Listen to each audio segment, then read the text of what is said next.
আকাশের নীলিমা যখন পশ্চিম দিগন্তে রক্তিমাভা ছড়ায় তখন মুমিনের চোখে এক বিচিত্র মিশ্র অনুভূতি খেলা করে। একদিকে ১ মাসের প্রিয় অতিথি রমজান বিদায় নিচ্ছে, অন্যদিকে মহিমান্বিত পুরস্কারের দিন ঈদুল ফিতর কড়া নাড়ছে। হে মাহে রমজান, তুমি ছিলে প্রশান্তির বাড়িধারা, তোমার বিদায়ে আজ বিশ্ব মুসলিম দিশাহারা। কিন্তু শোকাতুর হৃদয়ে জ্বলে উঠে আশার প্রদীপ, শাওয়ালের চাঁদ নিয়ে আসে ক্ষমার এক অমীয় দ্বীপ।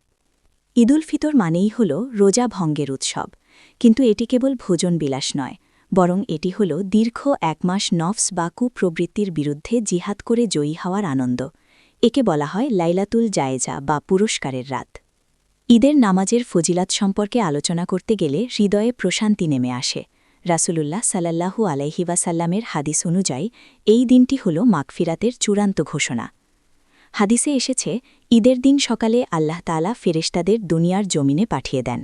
তারা রাস্তার মোড়ে মোড়ে দাঁড়িয়ে উচ্চস্বরে, যা মানুষ ও জিন ছাড়া সবাই শোনে, ডাকতে থাকে, হে উম্মতে মুহাম্মাদি, তোমরা তোমাদের দয়াময় রবের দিকে চলো, যিনি অঢেল দান করেন এবং বড় বড় অপরাধ ক্ষমা করে দেন।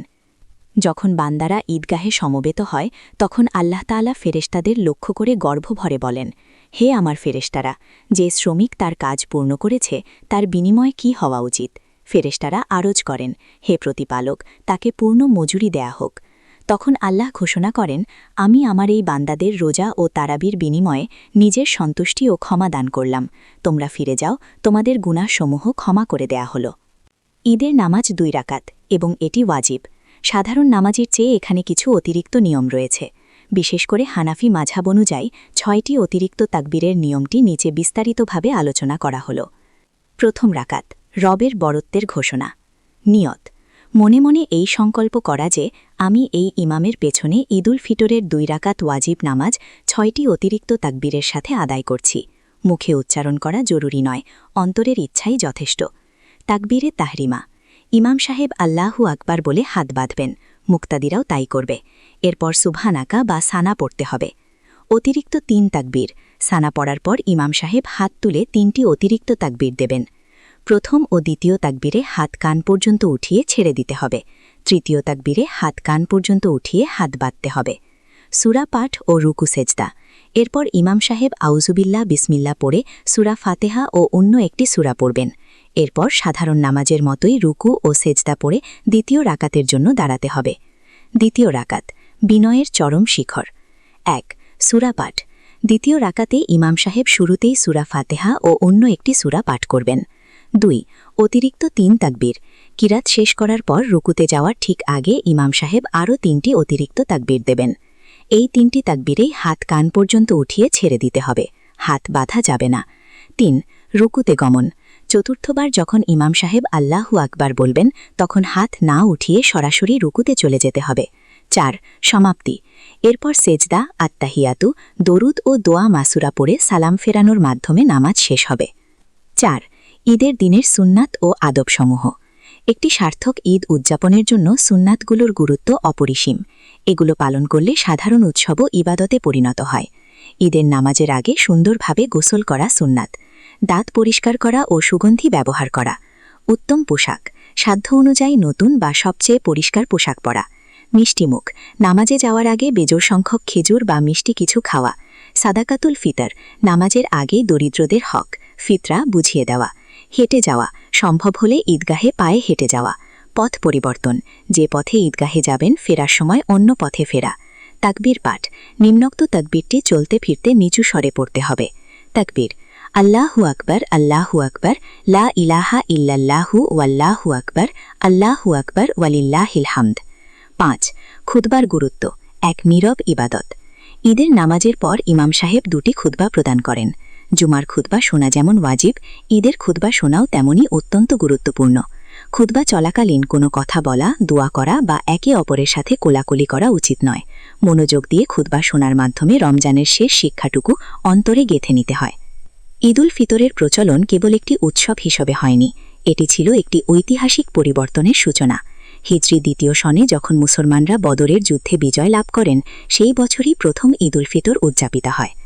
রাসূলুল্লাহ সাল্লাল্লাহু আলাইহি ওয়াসাল্লাম যখন মদিনায় হিজরাত করলেন তখন দেখলেন মদিনাবাসীরা নওরোজ ও মেহেরজান নামে ২টি উৎসব পালন করে।